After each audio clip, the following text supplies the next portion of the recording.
Rio de Janeiro with a big man. G'day, Kaya, Assalamu alaikum, and welcome to Rio de Janeiro. My name is Abid Imam, and this show is all about engaging conversations with inspirational personalities and public figures to help us understand people, culture, and the world. On this edition, we are joined by Tracy Holmes, one of the world's greatest sports journalists, a master interviewer, and as we get to discover during the conversation, a world explorer who is an expert at storytelling. She started her career at the ABC in 1989, and her wonderful work over 3 decades has seen her become one of Australia's most senior and respected sports journalists. She's covered major issues in sports business, politics and governance. Tracy's been on the ground for numerous Olympic Games and World Cups and spoken to the who's who of world sport leadership. There's also a really long list of accolades for Tracy, from Lifetime Achievement Awards to recognition from the International Olympic Committee. Tracy's value set really aligns to the show, so we talk about her experiences across the world, speaking with people from all different walks of life, her views on having a sense of perspective and making the most of your time in this world. It's a conversation with many profound learnings. This show itself couldn't be where it is without your support, so please give me a review and subscribe to help support Rio de Janeiro's storytelling. So enjoy this conversation with Tracy Holmes, one of the world's finest sports ambassadors. Tracy Holmes, it's an absolute pleasure for you to join me on Rio de Janeiro. As a long-time listener to the show of The Ticket and to your wonderful journalism covering big stories in sport across the world, I'm very, very excited that you can join me. And you're someone who really resonates with what this show is all about in terms of sport, culture, inclusion, understanding the world, and leadership. So it's a real honour that you can join me. Actually, a bit the honour is mine. Because, I absolutely love it when I meet other people who are fascinated by the same sorts of things as me. And, that is the world. And there's so many interesting stories that there are in the world and the many people you can meet across it, but also how we approach all the differences amongst us, and that brings challenges. And I think the only way to bring challenges are to talk about them and to try and navigate a way forward.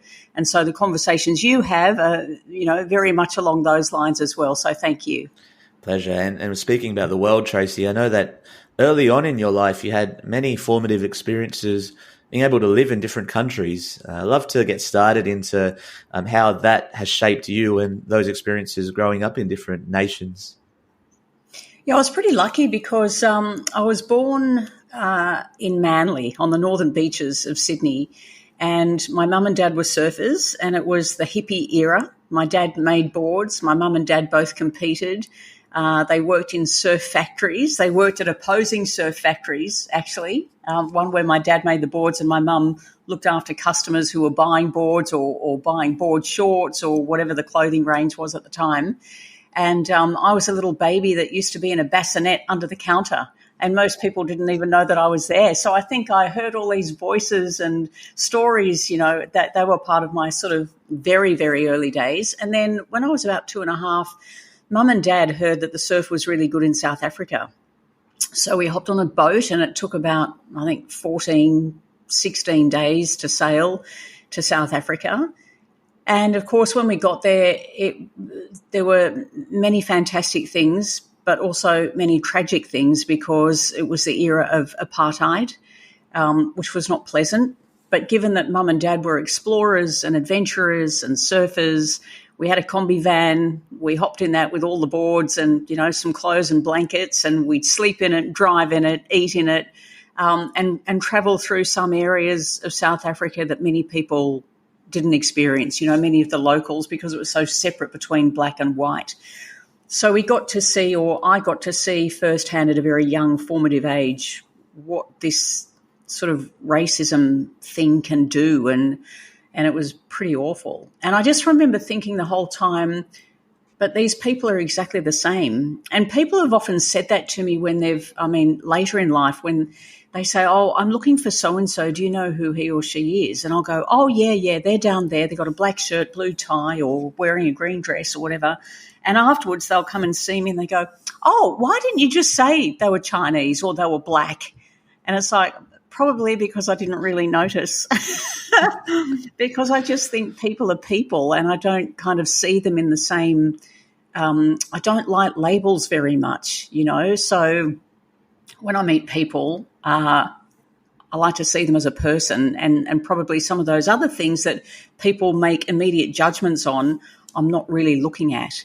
And then after we left South Africa, we went to Hawaii, and the same thing. We lived with a Hawaiian family, a very well-known Hawaiian family. They were a family of surfers and lifesavers, and they lived at the bottom of an old Chinese graveyard that they were caretakers of. And so we just moved into the house with them, and my mum learnt to drive through the old tombstones because there was never anybody around. I went to school across a little bridge. It was just over a little creek that separated the Chinese graveyard from the school. So I had some pretty interesting childhood experiences, and I think that really set me off on, the journey that I continue to this day. Your parents were into surfing, and I understand the ocean has a lot of significance to yourself. And how did your surfing prowess go? Not very good. Mum, of course, I always had a surfboard. My sister, who's 4 years younger than me, she became a pro surfer. That was never going to be on the cards for me because I just really, first of all, I'm quite fussy about waves that I like to surf in. So the temperature's got to be really good. The waves have got to be about this high. They've got to be quite gentle. I've got to be able to have a really nice time on the waves. It needs to be offshore wind, so this doesn't happen very often when all of those things are perfect. So by no means was I a competitive surfer, even though I competed all the way through school. And what I normally do is paddle out the back, and traditionally heats are of 4 people. So there'd be me and 3 others, and I'd sit out there and I'd talk to all my opponents, and they'd be catching all these waves and coming back out, and I'd pick up the story again, and I'd find out all this stuff. I'd find out all their life stories, and it was fascinating. But I wouldn't have caught any waves, and so I would be eliminated and not get through to the next round, which I was always pretty happy about. But my sister sort of carried on the tradition. She became a pro surfer. Then at one point she was a vice president of the World Surf League. Wow. And has continued to work for many of the major events. That's amazing. Something about surfing that's so fascinating is that connection between the surfer and the ocean, and that spirituality, you could use that word. How did you feel that connected you with the ocean and that love for it? I think what it does is it's not just a connection with the person and the ocean, but I think it's a connection with the world, because if you look at the world surfing circuit, and it travels to all sorts of different places, from the small islands in Hawaii and Tahiti to wherever you want to go. I mean, they surf everywhere. It's that ocean that connects everybody, and all the different countries around the world and the continents are all connected by the same water. The water just keeps flowing from one side to the other. And that has always amazed me. And one of the greatest things, whenever I feel, which is not very often, stressed or I'm thinking about something and can't sort of progress to that next level, I love to dive in the ocean, because suddenly it's like all of that just washes away and you're part of this energy. And when you go under the water, you hear different sounds. It's a different world. But you hear the bubbles. You hear the bubbles of the ocean, and it's like these are the bubbles of energy that wash over all of us, and it washes up on the shores of Australia, whether you're in Perth or Sydney or wherever. It washes up on the shores of Argentina. It washes up on the shores of Israel and Gaza. It's one water. And I like to think of it that way, and I like to think of people as, one humankind that populate the land. And in that respect, that's the yin and the yang that makes the world go round. There's so much we don't know about the ocean as well at the same time. It's such a a wonder. You just look out into the sunsets here, and we're very lucky here in Perth to have beautiful sunsets, and you just think about what's on the other side. What's that mystery? Yeah.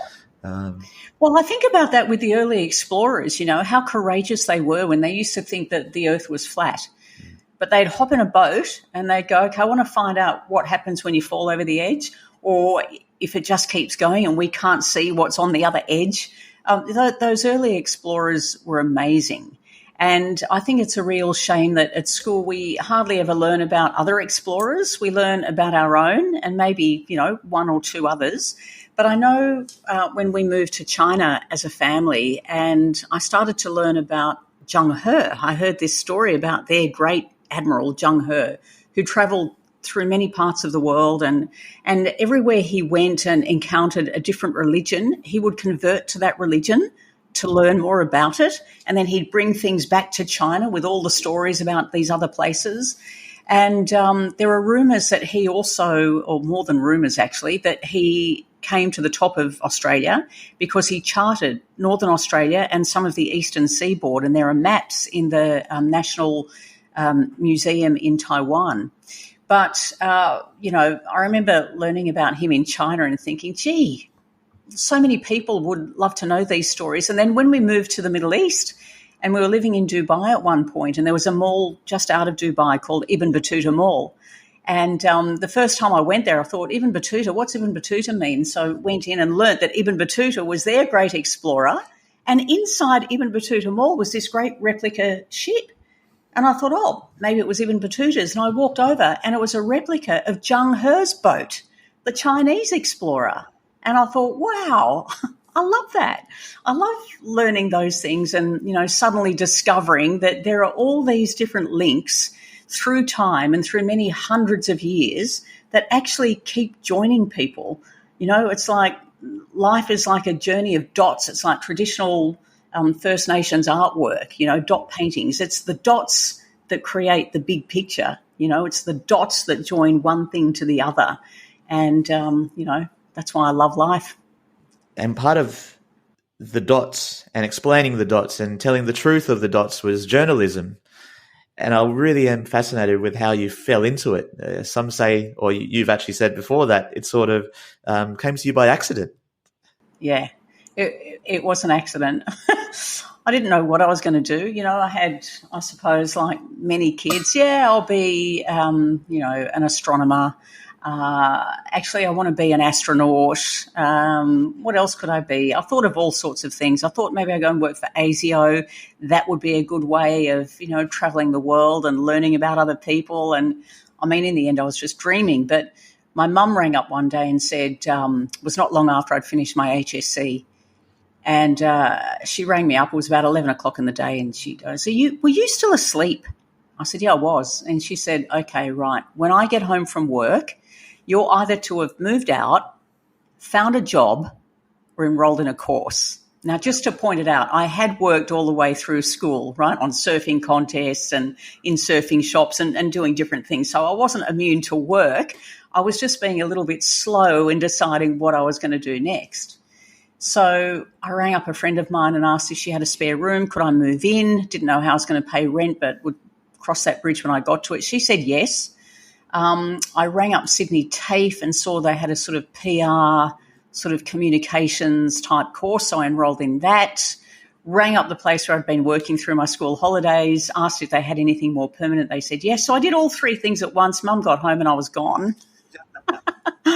But in studying public relations, this is amazing, and this is how sometimes, the world works in mysterious ways. My first teacher was a partner in a PR company, and about 2 weeks into the course, she said to me, listen, I'd really like to give you a job. Would you like to come and work in our company? And I said, yeah, sure, that sounds good.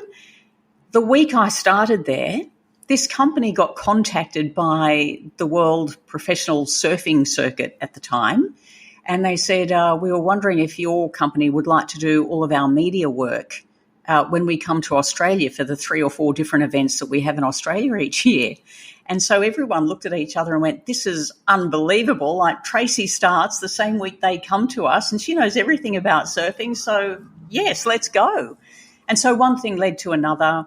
I ended up working for the Bicentennial Authority in 1988, and there were so many sporting events, and I was doing some of the media, or all of the media, for 1,500 events or more. And through that, there weren't actually enough sports reporters to get to all of the events. So I'd go to some events and then phone up AP and give them a report, or I'd phone the ABC and give them a report. I was just providing free reports as part of my job. And at the end of that year, the ABC rang up and said, listen, would you be interested in applying for a traineeship as a sports commentator?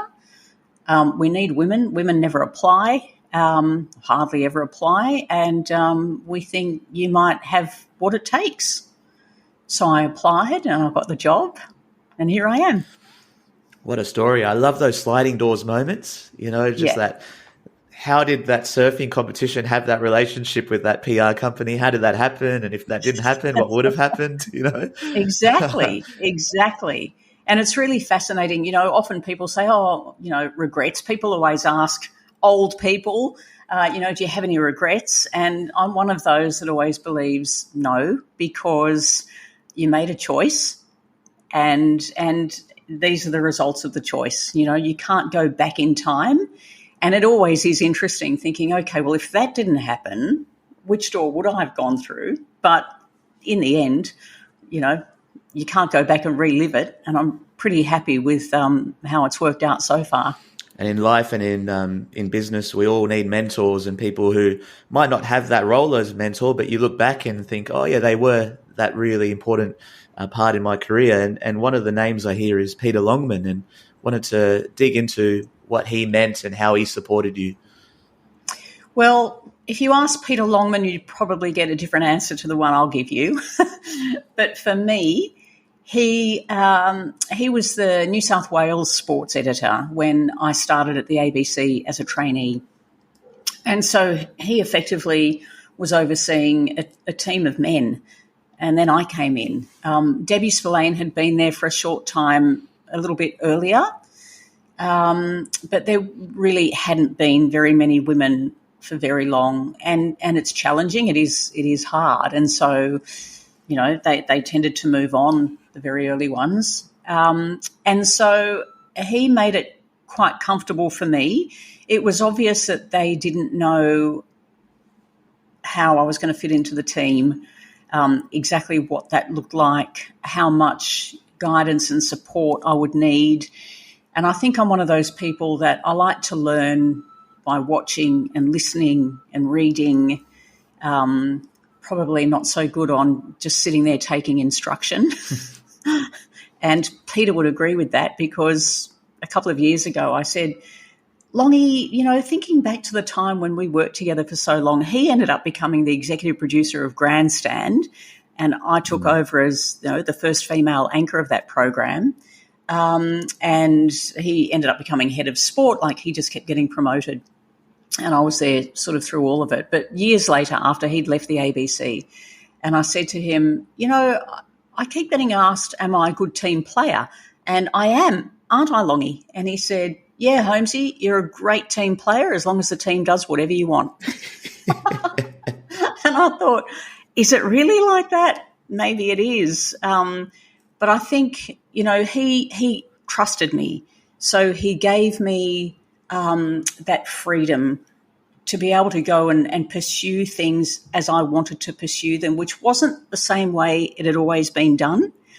And so my fascination, because it's always been with people and not so much, the rules of sport or the minute-by-minute detail of a game or a race, it's always been about the impact of the psychology of those people on that team, or the people that line up for a race, and they all come from different places on the planet with different experiences, and here they all are in the same moment. And how's that moment going to unfold, and what does that mean, and what will be the implications of that? And he was really happy to let me to continue to go off on what was a really different tangent to the way sport was usually done.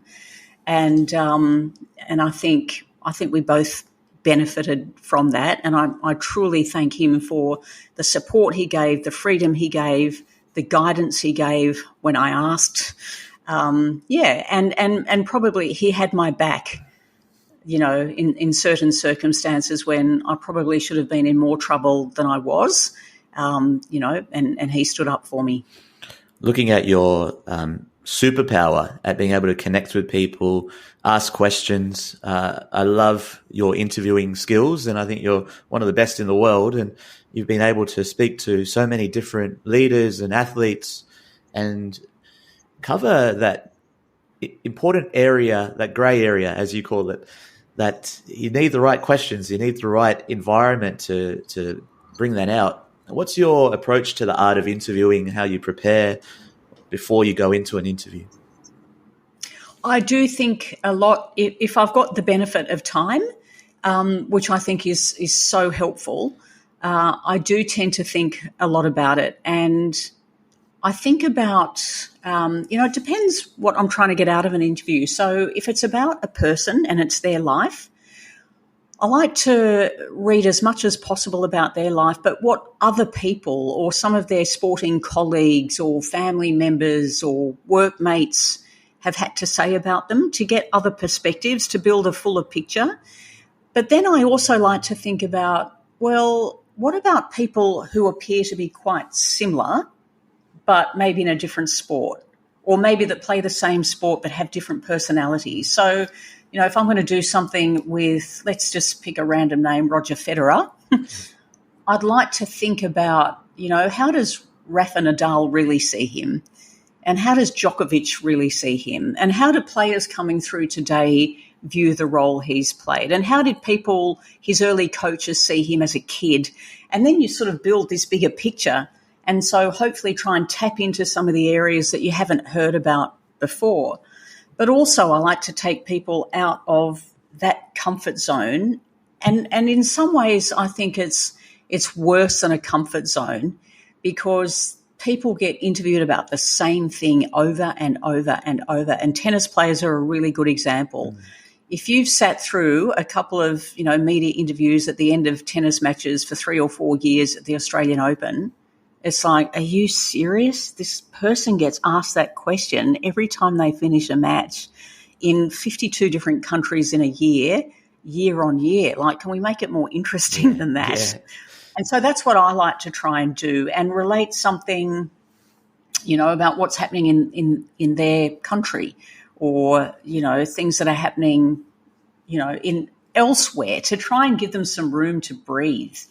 And I think that's why athletes like LeBron James have been so influential and so incredible in having the courage to step out of that zone of being a pro basketballer and talking about all these other things, and how he can use that, authority that he has through being not just a star performer and an absolute legend of the game and all sport, but by being a leader and being able to use that influence in so many different areas, building schools for kids that would otherwise never have gone to school and would end up having a life on the street, who would end up in prison or drug addicted or dead. So those are the conversations I like to have. And I think about, before I interview someone, I do think about the conversation, and I think, okay, so if I ask that and they answer this way, where would I go? But if they answer this way, where could I take that? And then I try and sort of distill it all down to maybe 4 or 5 key things that I would really like to get out of them. And then I know what those key things are, and that enables me to just have a discussion. I don't like question, answer, because they don't flow. But if you're listening to what people say, and you know where you want to go, you can just weave in those things into the natural course of the conversation. What has it been like for you when you're talking with somebody or having a conversation with someone who's got a very different value set to yourself? Your values are very strong and you understand what you're about, but then you might be having to have a conversation with someone that can get a bit interesting when they're very different. And one of those could be, there's a number of examples, but what is it like for you when you're thinking about the story, you're thinking about what you're trying to get out of this, and they're having a platform now, also how it aligns with yourself? I don't think there's any such thing as total objectivity, because we all come to wherever we are through our own experience. And that's impacted by every day of our lives. It's impacted by the people around us, by our education, the experiences we've had as kids and adults, what we've seen happen to other people. So that all plays into forming who you are and how you view the world. But if I'm speaking to somebody, and I'm so happy when people who don't think like me agree to talk to me. And I actually, I'm very respectful of that. I'm not there to do an interview with somebody to try and prove a point I might believe in, or to push an agenda. I can't stand that. So obviously, if I've invited them on, I know that we don't think the same way about things. We haven't had the same experience, and I'd like to understand why they think the way they do or why they're doing what they do. I need to understand that. We all need to understand each other if we're going to make things better. And of course, I can still learn. I can still be surprised. I can still be shocked or have not considered something before. I think one thing that's very current at the moment that people have been talking about is the enhanced games. So, and I've looked at doping in sport a lot for a long period of time, and I covered the Essendon saga, which some people might not be old enough to even remember or know about. But there are problems in anti-doping. So I certainly don't subscribe to free-for-all because I know what happens when people take too much of something and don't understand the implications of that and have ended up dead on the side of a road instead of finishing a cycling race or something like that. So, I know that there are sort of these rough edges. Predominantly, I think it's great to have drug-free sport.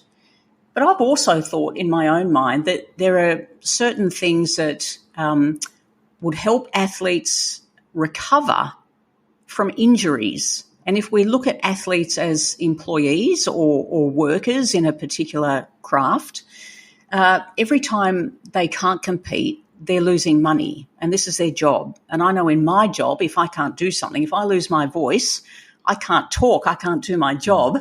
Well, I'm going to take whatever I can take within reason to bring my voice back so I can work as soon as possible. So I think those sorts of areas of anti-doping have not developed.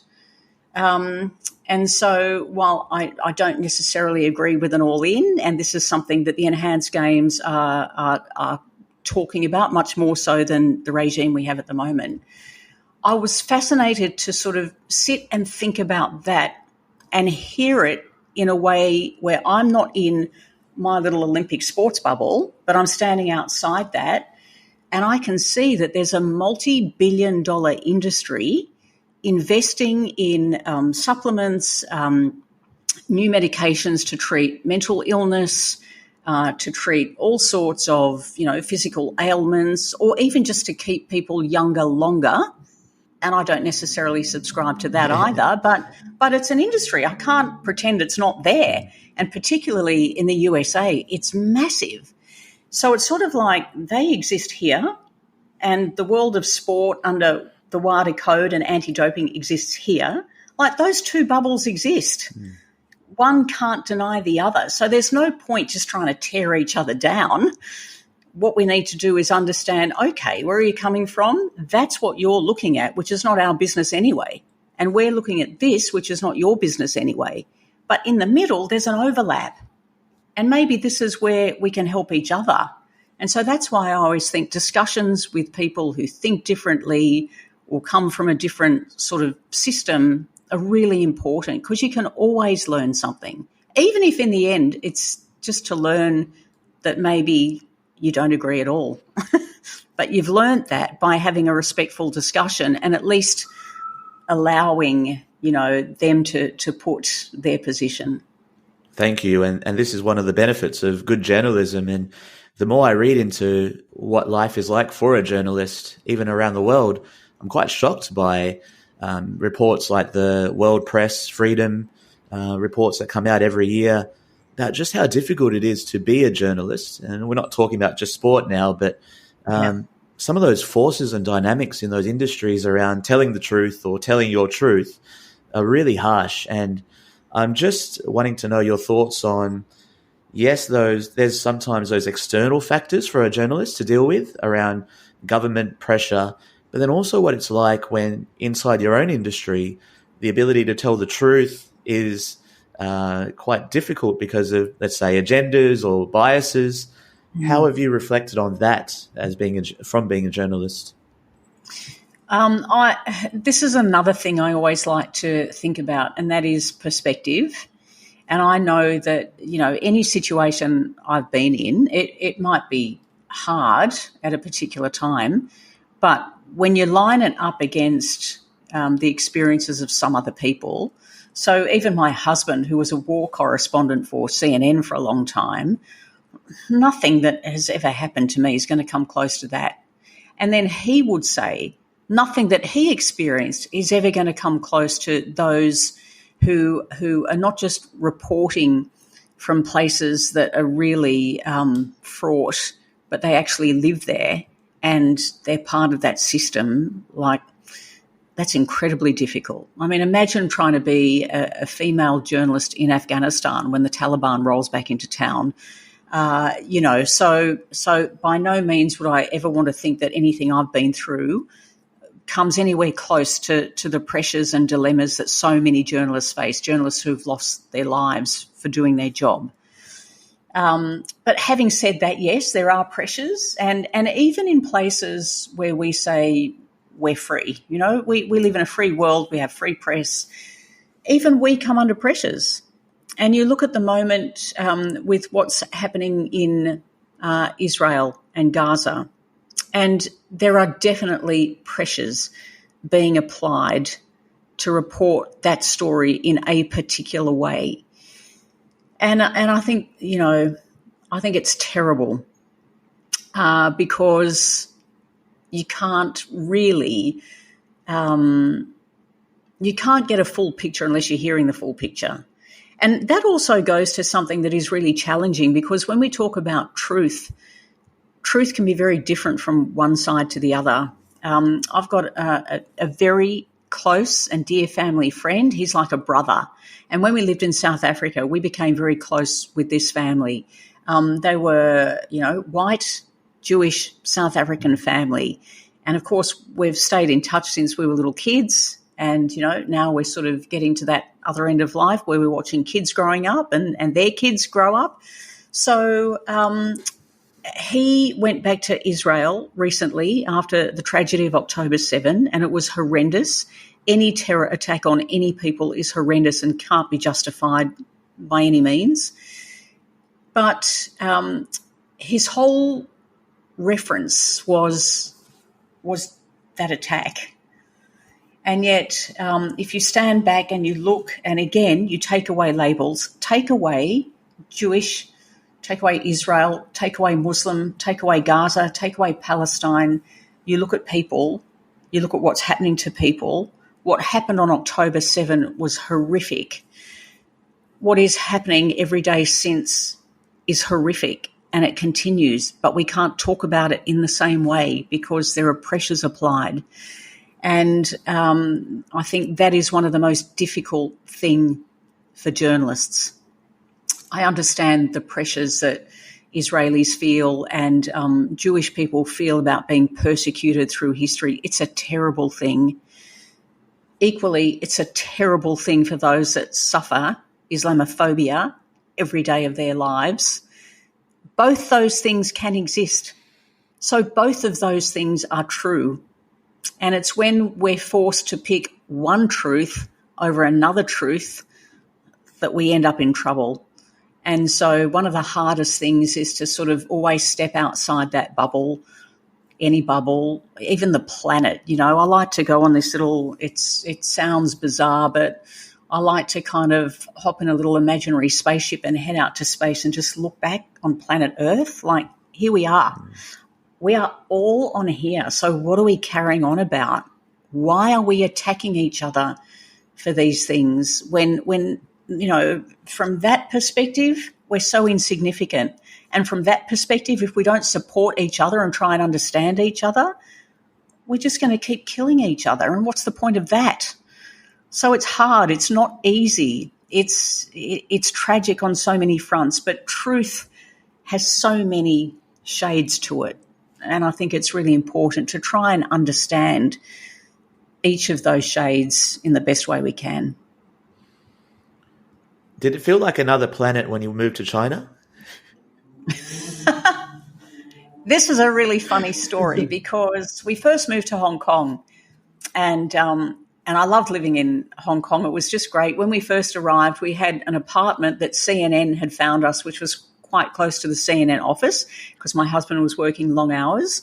But he'd go to work. The two older boys would go to school. I'd have the baby in a pouch and I'd catch this double-decker bus through the national park down to this little fishing village called Shek O.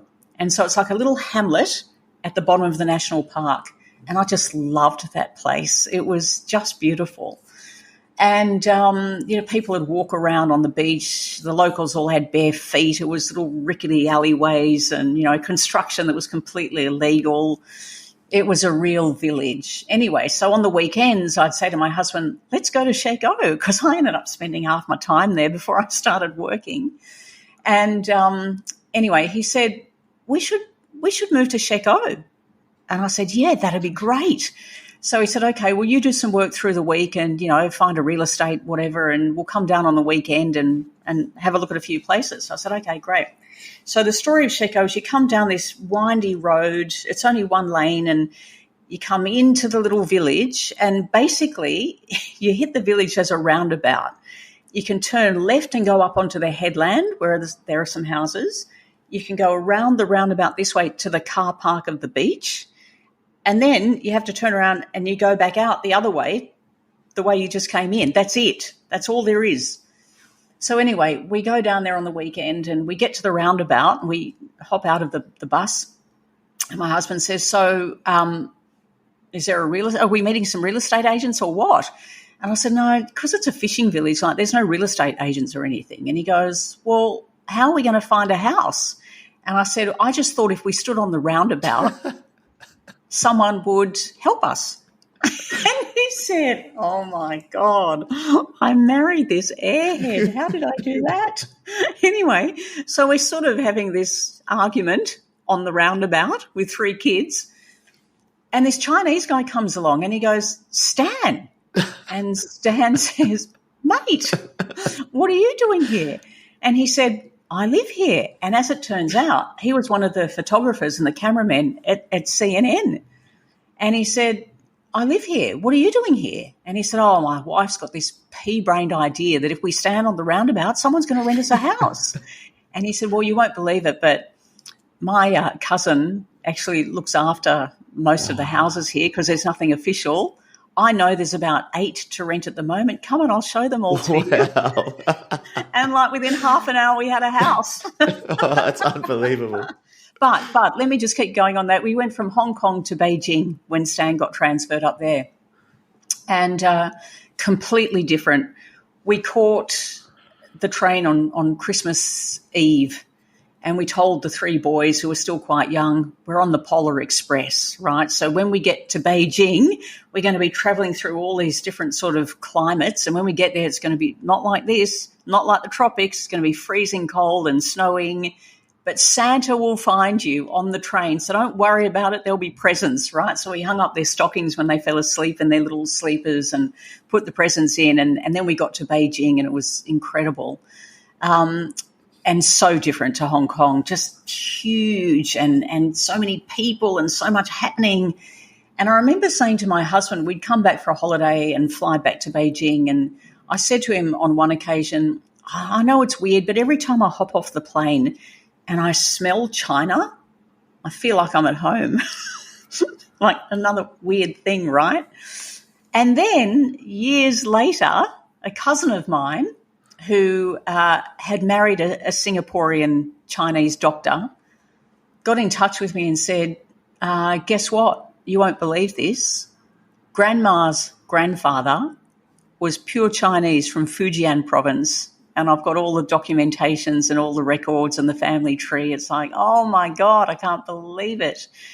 But, it's sort of interesting knowing that as a kid, I end up in a little Chinese graveyard in the outskirts of Honolulu, and then as an adult with kids, end up moving to China, and then moving back from China and finding out that we've got this Chinese ancestry was pretty funny.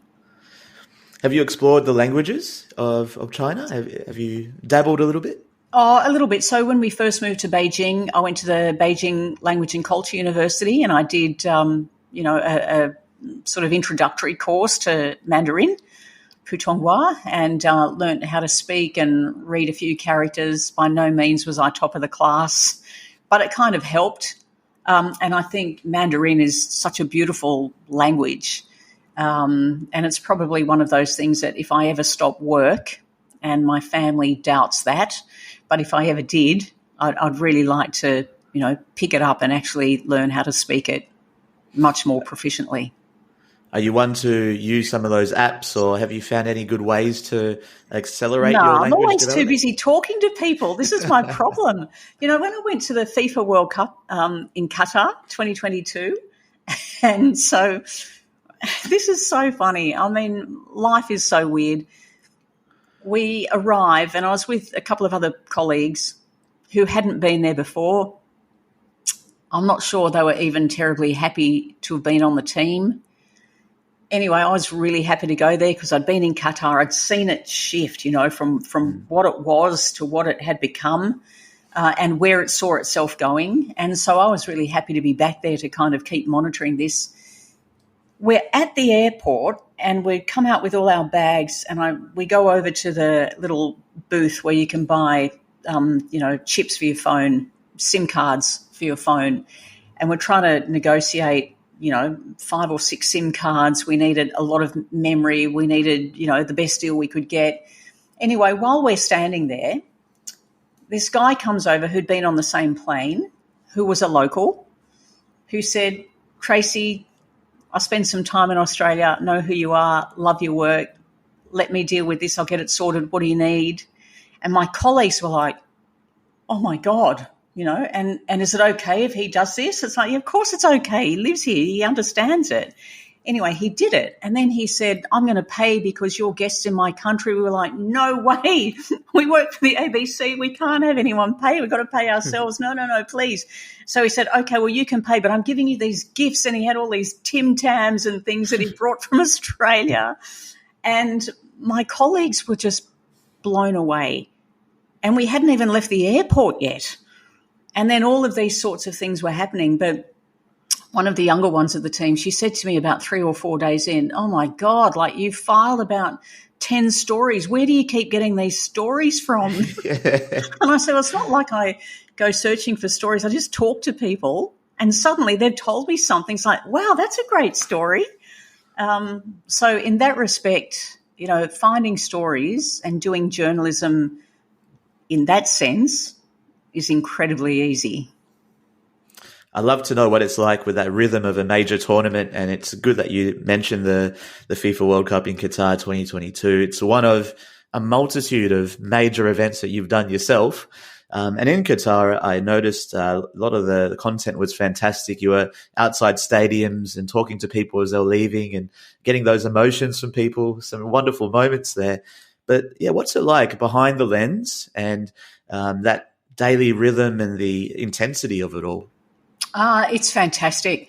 So I've been so lucky to have covered 14 Olympic Games, numerous FIFA World Cups. In France, 98 was my first one for SBS. I went again with SBS 2006 in Germany, through to Qatar 2022, which was just so phenomenal, being in a completely different part of the world and being able to tell stories that are so different. And I love that.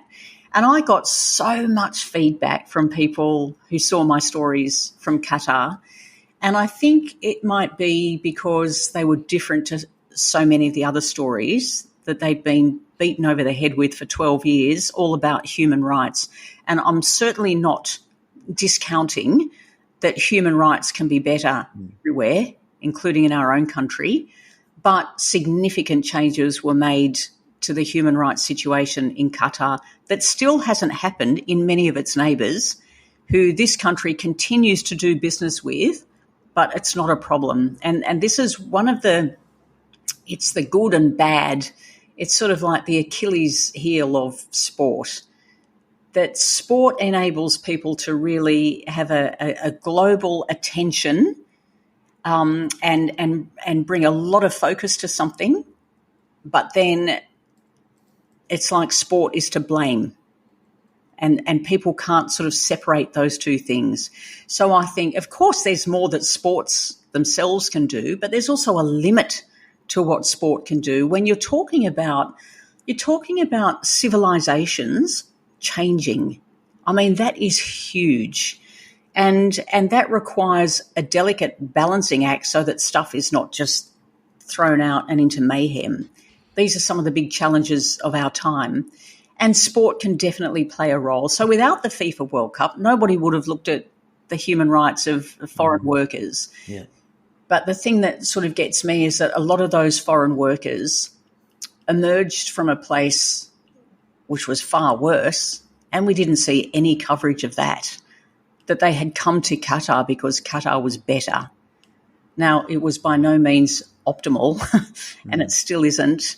But it improved so much. Laws changed, and attitudes changed, and local people were cognizant of the fact that they were being marked on this, and they did a lot of work. And so I was trying to find some of those other stories, because I reckon about 99% of the Western media that was there, they were just going to keep doing those same stories, and that's fine. They're allowed. I wanted to do other stories because there was so much more happening there. And I was so happy that I did that. But yes, I came under pressure from the ABC. They didn't want to publish some of the stories that I wrote. I did have numerous heated arguments about the fact that they were now pushing an agenda and that I was not comfortable and I wouldn't push an agenda. I really wanted to, just document what was happening, what the people were feeling. And it was phenomenal. I think it was an amazing World Cup. The first World Cup, I think, since they started measuring, where no English person was arrested, which is fabulous because there was no alcohol. And so there were no fights. It was superb. It was an incredible World Cup.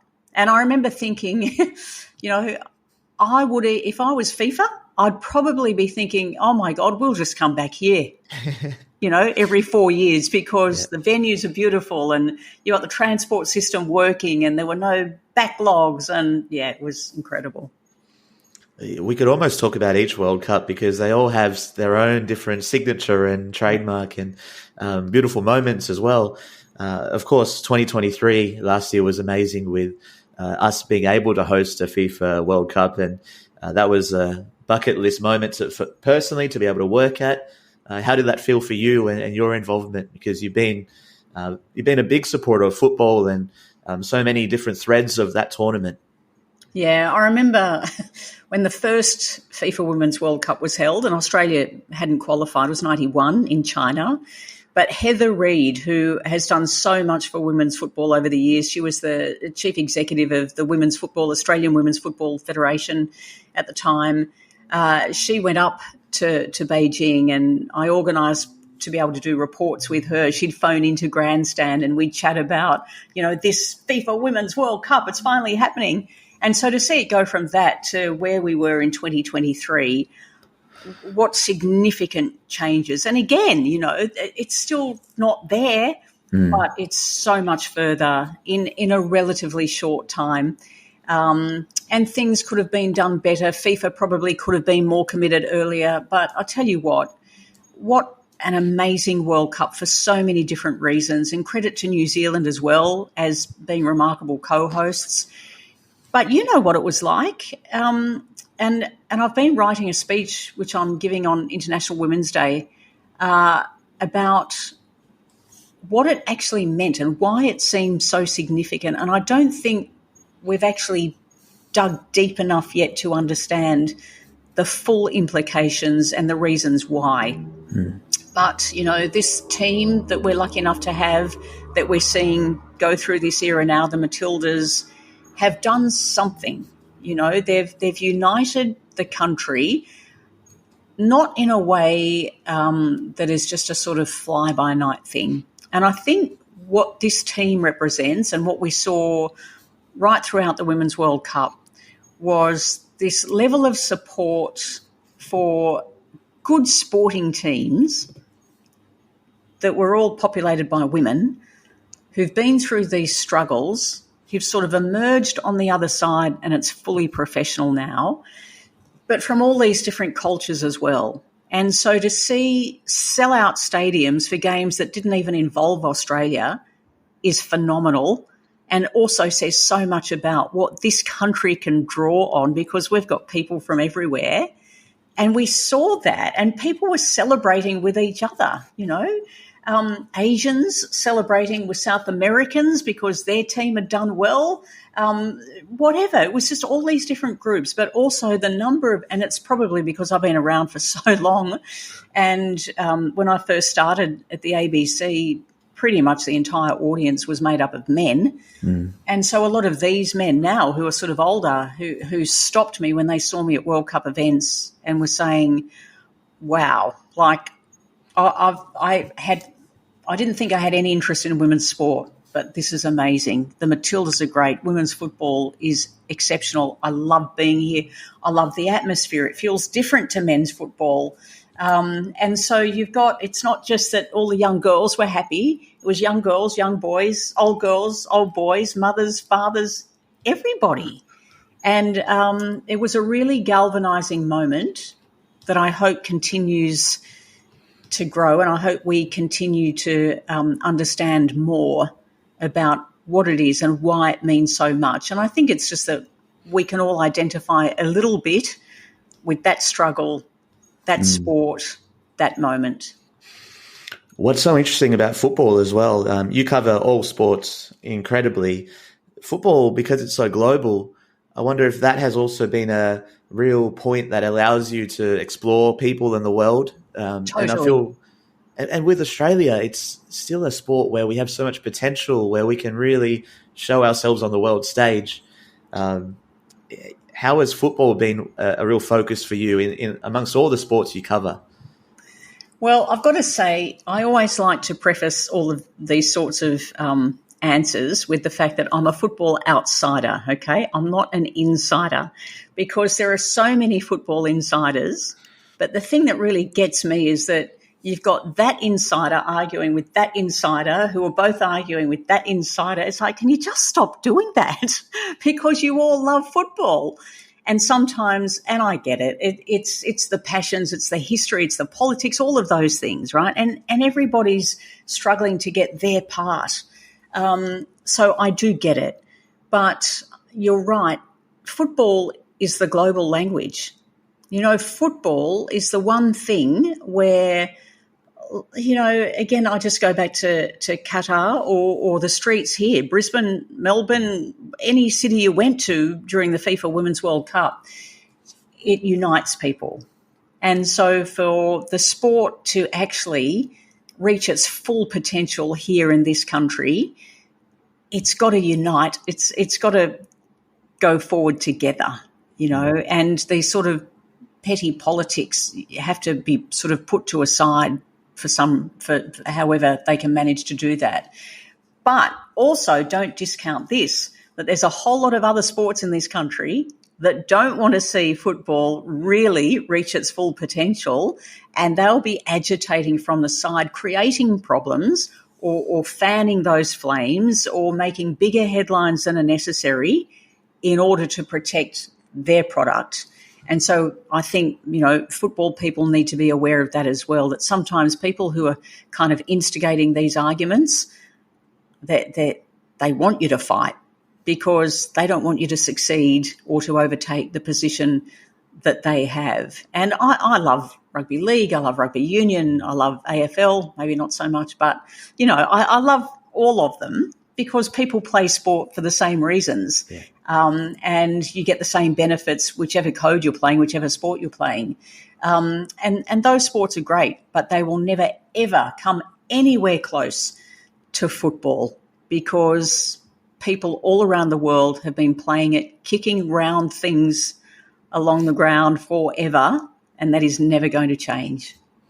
One thought bubble on that, Tracy, is that maybe a really positive thing is that the Matildas effect has seen all the other, a rising tide lifts all the boats. So other economic opportunities have come available to AFLW players, and women's sport across the country has gained more prominence through hosting that tournament. So maybe that's a game changer in how people will think and move forwards.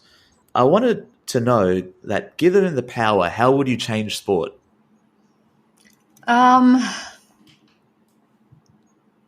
That's a really good question, and I don't know if I can answer it because I've always had, a lot of the interviews I do have kind of focused on the power of sport.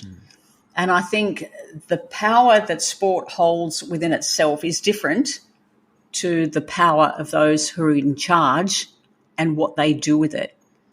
And I would be really wary if somebody said to anybody, here are the reins of power, because power does really strange things to people who, I think most of them go in with good intentions, and there are a few, and it's not limited to sport. A lot of people think this is just sport.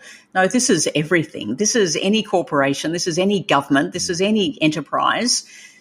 There are people that definitely go in with not the right intentions. It's purely a personal pursuit of power. And so power is an interesting thing, which is why I like to look at, different political systems and how they try and deal with power. And I don't think any political system has got it right. Democracy still has huge problems with power. Authoritarian regimes, we don't want that. They've got huge problems with power. Communist and socialist regimes where everybody's supposed to be equal, they've got huge problems with power.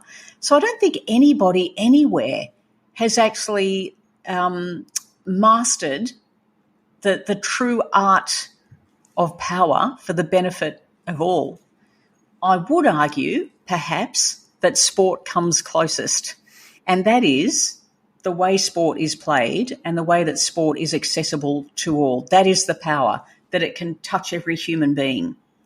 Those in power, well, that's only going to be as good as the individual and his or her ability, to keep a focus on what is the greater good.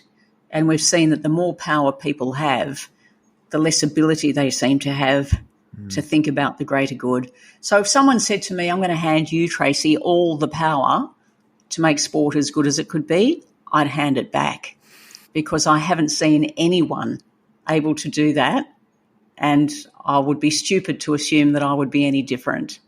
That's a really good answer. And it's actually I loved it when he said that's a good question. I didn't think you'd say that, because that's a big compliment coming from you. So thank you. In the power that you did have, and another reason why I admire you and someone like Craig Foster is, behind the scenes, you did a lot to help people when you could. And one of those examples is in Afghanistan, the athletes who, after the Taliban were coming back into power around that Tokyo Olympics time, you did quite a lot to assist female footballers and athletes in general. Can you just tell us about what that was like behind the scenes and those levers you were able to pull? Yeah, I remember, because it happened, the Taliban came back in to take over. They were heading back towards Kabul towards the end of the Tokyo Olympics, which had been delayed by COVID. So it was in 2021 in August. And the whole time I was in Tokyo, I was listening to the world news and watching what was going on in Afghanistan and seeing that the Taliban was getting closer and closer to the capital city. And then when I flew back, we had to go straight into hotel quarantine for 2 weeks, and it coincided with the fall of Kabul.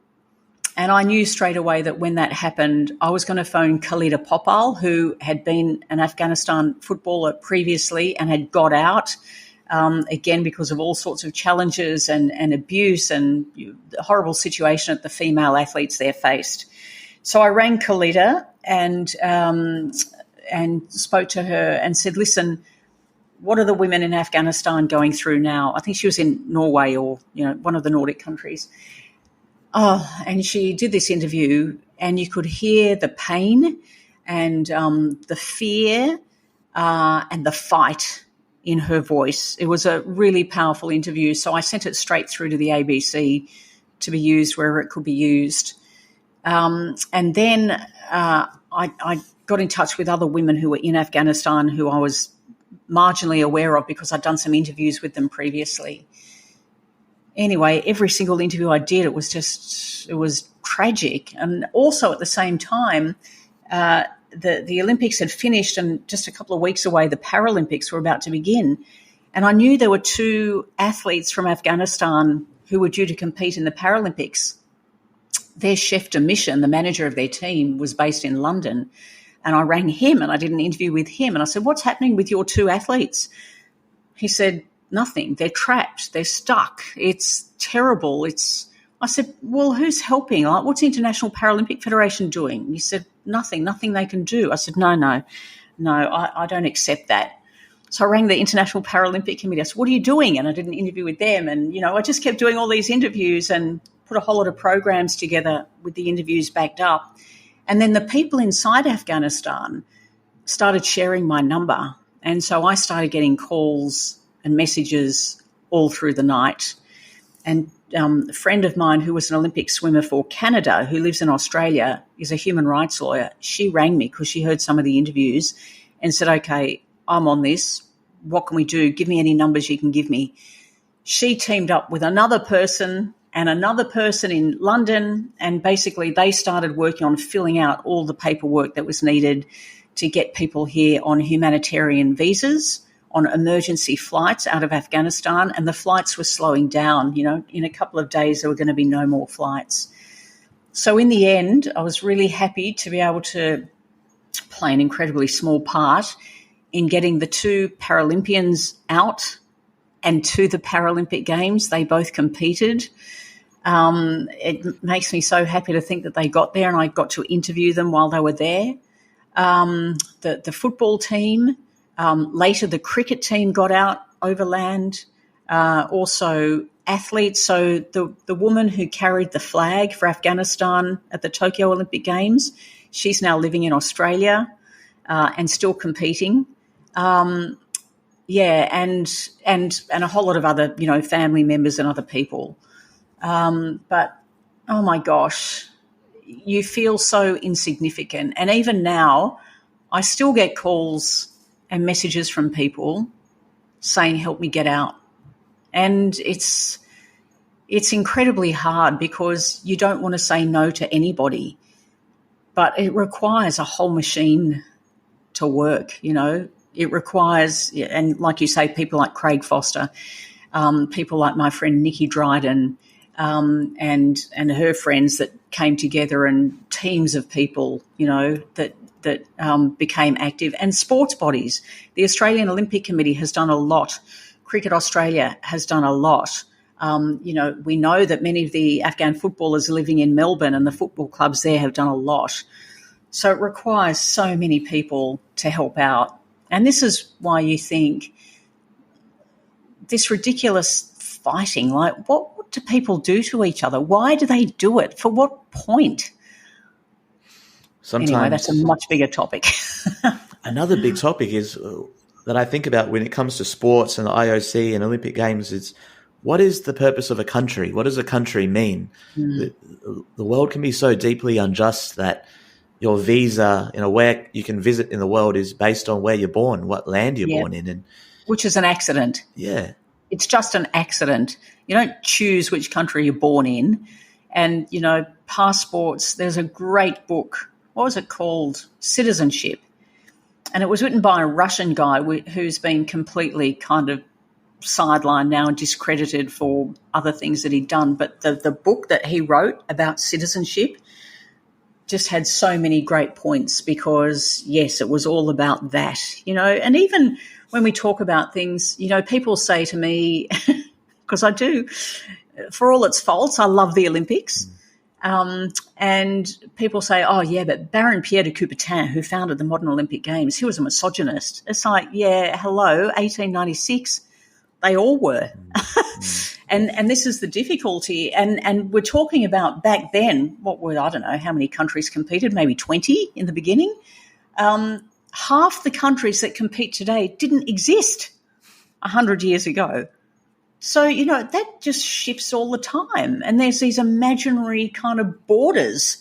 And people fight, no, this is mine and that's yours. And it's kind of silly. I'm sure that in 1,000 years, maybe longer, if anyone is still around, if we haven't blown the planet up or, made the climate so bad we've all burnt or drowned, but people will look at some of the things we fight over now and think, what on earth were they thinking?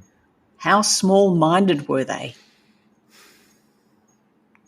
Wow, that's a very powerful one too, to think that far ahead, and this minuscule moment in time that we live in, and it's tiny, isn't it? Yeah, and this is the other thing about you talk about power before and what people want to flex their muscles, and I'm in charge and I get to dictate, and it's like you're here for that. We're all like little ants, like here, and someone's going to squash you tomorrow, you're gone. Like, what are you carrying on about? One of the ants, if there was an ant or a person that you could ever interview that you haven't yet, is there anyone on that list, Tracy? Oh, look, there's so many people. Yeah, so many people. But I'd like to be able to sort of go back in time and forward in time, I would love to interview all the great explorers, because it's like, what was your understanding of your little world before you began exploring, before you sailed to the edge and found out that it kept going and there were other places and there were people who looked different or behaved different or ate different? And what did you think afterwards? It's like there's some great books that have been written about the very few people that have walked on the moon. That's a really small club.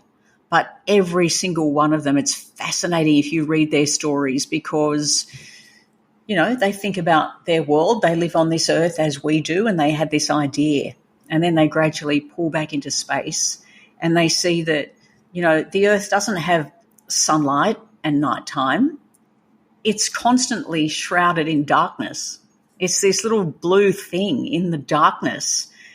And they had never thought like that before. And then they get to the moon and they look back and suddenly everything they thought is completely flipped, because we just aren't that important.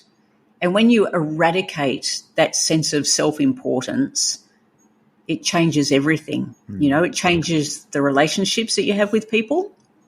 It changes how you want to spend your time and what is relevant and what is irrelevant and what is just wasting time and not really achieving anything. So, people that have been able to think just so completely differently, wouldn't it be great to be able to sit down with Buddha, Jesus, Muhammad, pick a whole lot of them and go, okay, tell me about your world before you became who you were and the power that gave you, and how did you think differently afterwards? And how do you look at us now? I mean, imagine that. They're the people I'd love to interview. It's not going to happen.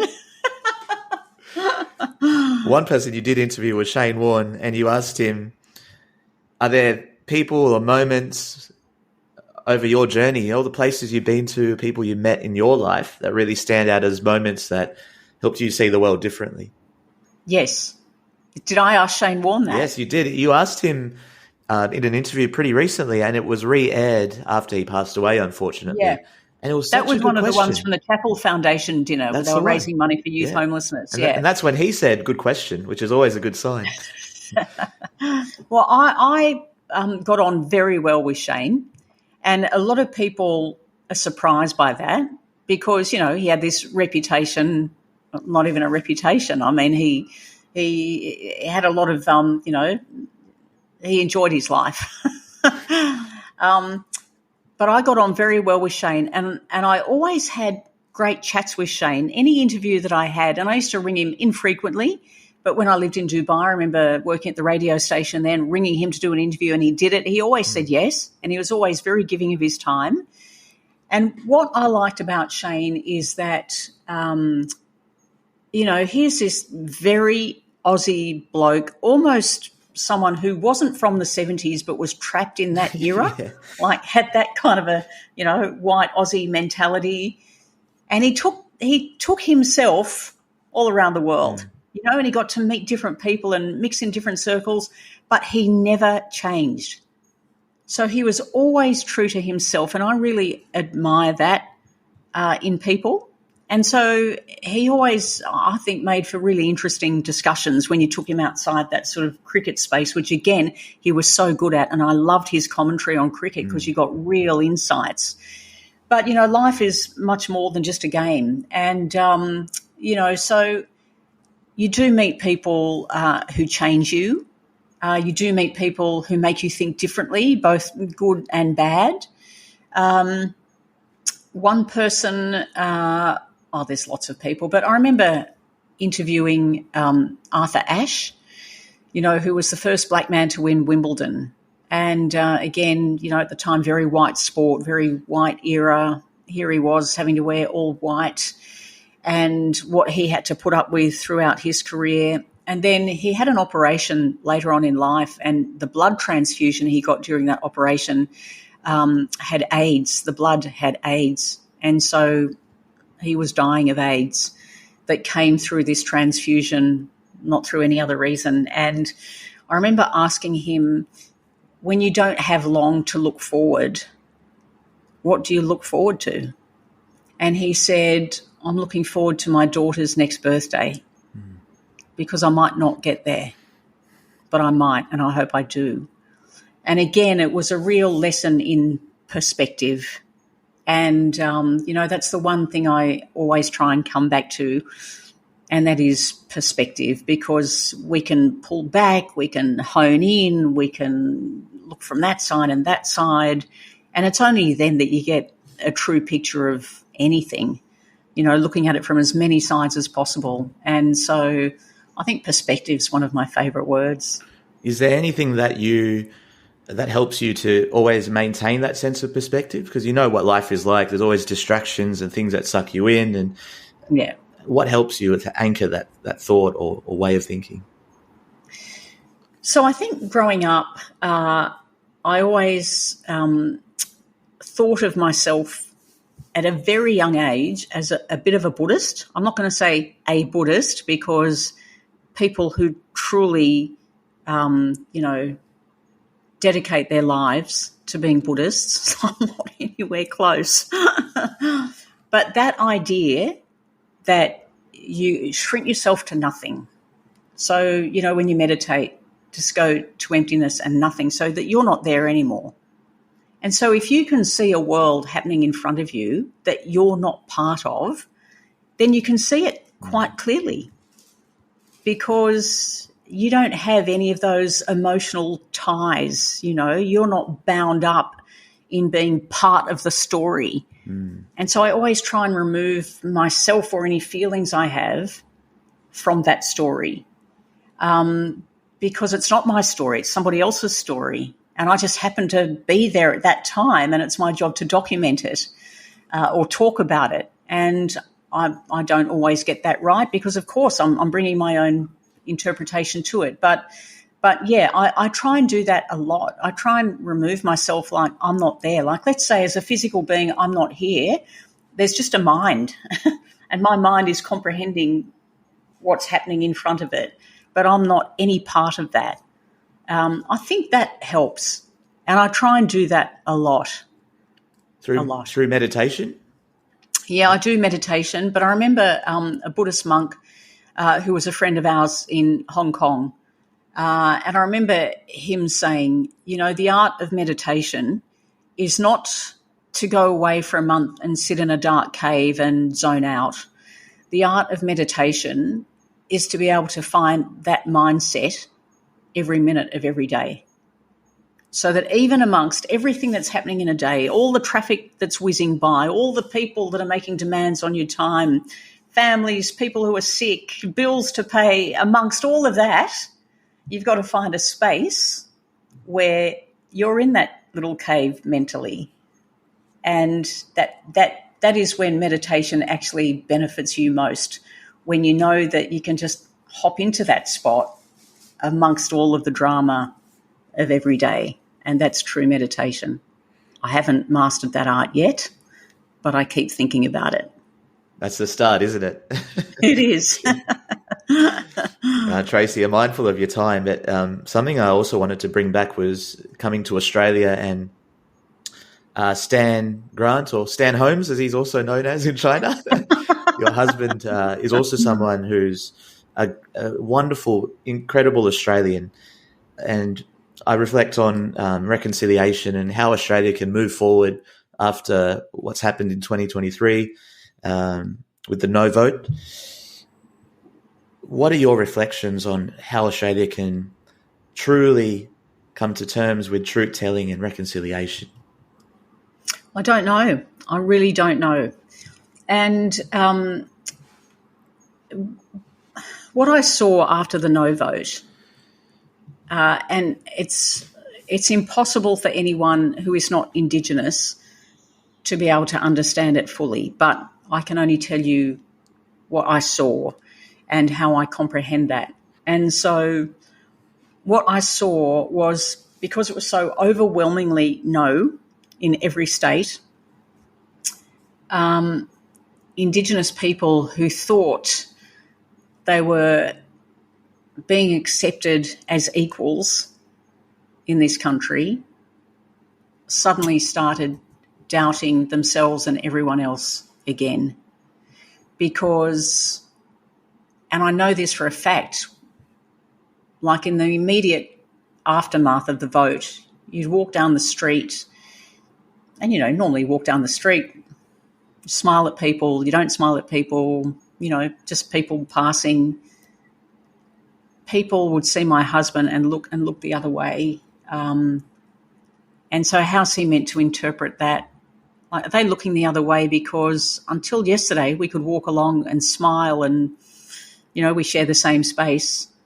But did they vote no yesterday? And that's why they won't make eye contact with me now? You know, that's a very hard thing to bear. And I can see it and I can empathise with it, but I can't fully understand the depth of that despair, that they feel so judged, so negatively, so, I don't know, it's almost like there's a meanness, you know. They are this country's first people. They have 60,000 years of understanding of this place. And we don't want to tap into that by giving them, you know, what essentially was a pretty meagre kind of thing, you know, a voice with no power, but just a voice that we could at least listen to in trying to determine what was best for all of us. And, I think it was very, very difficult and remains so for many First Nations people. Thank you, Tracy. And there's a new project you are immersed in which allows you to do what you do in a wonderful way, which is the Sport Ambassador. And it's definitely something we want to encourage listeners to get around, because it is constant stream of amazing people from sport. Once again, just like the ticket, but more regular, it feels. Tell us about that experience for you now, immersing into this project, and your podcasting skills as well being put to the test. They are. So for 7 years at the ABC, I did, predominantly a weekly show called The Ticket. And I did that myself. I think it was the only 1 hour of radio in the entire ABC that was made by one person. And so in-depth discussions with people who are quite influential in sport, whether it's from admin or athletes or lots of people in between. And so I'd mix it and, put it up online and get it ready for the studio to play on a Sunday. And then when I left the ABC, I asked if I could take it with me because I kind of built up quite a loyal following and I love my loyal listeners. They're really fabulous. Anyway, the ABC said no, even though they had no intention of continuing the program because there's not one person who would research it that way, have the connections in international global sport, edit it together, stay there till 3 a.m. on a Saturday or Sunday morning to get it ready for air on a Sunday night. Anyway, they said no. So I had to come up with a new name.